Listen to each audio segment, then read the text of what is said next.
Hi everyone, welcome back.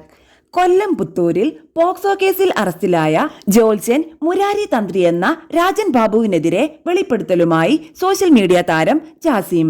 അയാൾ സിനിമയെടുക്കാൻ പോവുകയാണെന്നും അതിൽ role തരാമെന്ന് പറഞ്ഞാണ് തന്നെ സമീപിച്ചത് എന്നും ഒരു ദിവസം ഒറ്റയ്ക്ക് വരാൻ ആവശ്യപ്പെട്ടുവെന്നും ജാസി വെളിപ്പെടുത്തുന്നു. ആദ്യമായി കാണാൻ ചെന്നപ്പോൾ അയാൾ തന്ന ജ്യൂസ് താൻ കുടിച്ചില്ലെന്നും കർമ്മ എന്നൊരു കാര്യമുണ്ടെന്ന് തനിക്ക് ഇപ്പോൾ മനസ്സിലായെന്നും ജാസി കൂട്ടിച്ചേർത്തു. ബാധ ഒഴിപ്പിക്കാനെത്തിയ 16-കാരിയെ കടന്നുപിടിക്കാൻ ശ്രമിച്ചതിന് അറസ്റ്റിലായ ജോത്സ്യൻ മുരാരി തന്ത്രി എന്ന രാജൻ ബാബു സാമൂഹിക മാധ്യമങ്ങളിലും സജീവമാണ്. രാജൻ ബാബു എന്നാണ് യഥാർത്ഥ പേര്. കൊല്ലം വേണ്ടാറിലെ പ്രതിയുടെ ജ്യോതിശാലയത്തിൽ വെച്ച് ലൈംഗികാതിക്രമം നടന്നതെന്നാണ് പരാതി.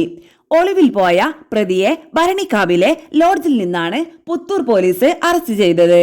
കൊല്ലം പുത്തൂരിൽ പോക്സോ കേസിൽ അറസ്റ്റിലായ ജോത്സ്യൻ മുരാരി തന്ത്രിയെ കുറിച്ചാണ് ഞാൻ പറയാൻ പോകുന്നത്. അയാളെ ആദ്യമായി ഞാൻ കാണുന്നത് ദുബായിൽ വെച്ചാണ്. അയാളെ എനിക്ക് ആദ്യം പരിചയപ്പെടുത്തി തരുന്നത് മറ്റാരുമല്ല, നന്ദിനി റെഡ്ഡിയാണ്. അന്ന് ആ സ്ത്രീ എന്റെ സുഹൃത്തായിരുന്നു. നീ നന്നായി ആക്ടിങ് ചെയ്യുന്ന ആളല്ലേ, മുരാരി തന്ത്രി എന്ന ഒരാളെ എനിക്കറിയാം. അയാൾ പുതിയൊരു സിനിമ എടുക്കാൻ പോവുകയാണ്. അതിലേക്ക് അഭിനേതാക്കളെ അന്വേഷിക്കുകയാണ്. ഒപ്പം ട്രാൻസ്ജെൻഡറായ ഡാൻസുകളുടെ വേഷം ചെയ്യാൻ ആളെ ആവശ്യമുണ്ട്. നിനക്ക് വേണ്ടി ഞാൻ പറഞ്ഞു വെച്ചിട്ടുണ്ട്.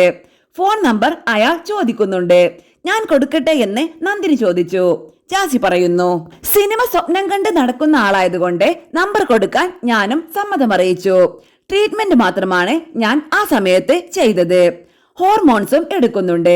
അങ്ങനെ ഒരു ദിവസം മുരാരി തന്ത്രി എന്നെ വിളിച്ചു. ചെയ്യാൻ പോകുന്ന സിനിമയുടെ കഥ എനിക്ക് പറഞ്ഞു തന്നു. വീഡിയോകൾ കാണാറുണ്ടെന്നും പറഞ്ഞു. പഠിക്കാൻ ഡയലോഗ് തന്നു. നന്ദിനി റെഡ്ഡിയുടെ ബാറും അതിനടുത്താണ്. നന്ദിനിയും അതുപോലെ കുറെ കൂതറകളുമാണ് കമ്പനി. ഇയാൾ ഫ്രോഡാണെന്ന് എനിക്കറിയില്ലായിരുന്നു.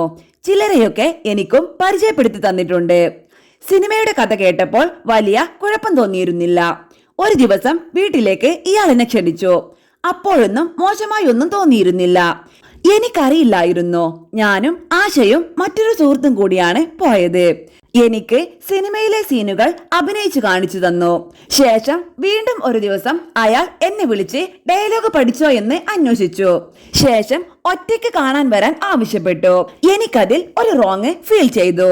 നന്ദിനിയെ കൊണ്ട് പറഞ്ഞു ചെയ്യിപ്പിച്ചതാണ്. കാരണം അയാൾ പകർത്തിയ വീഡിയോകൾ അവൾക്കാണ് അയച്ചു കൊടുത്തത്. ഞാനത് പിന്നീട് കണ്ടുപിടിച്ചു. എങ്കിലും ഞാൻ പോയില്ല. അയാൾ പക്ക ഫ്രോഡാണ്. കർമ്മ എന്നത് സത്യമാണ്. അതിപ്പോൾ മനസ്സിലായി.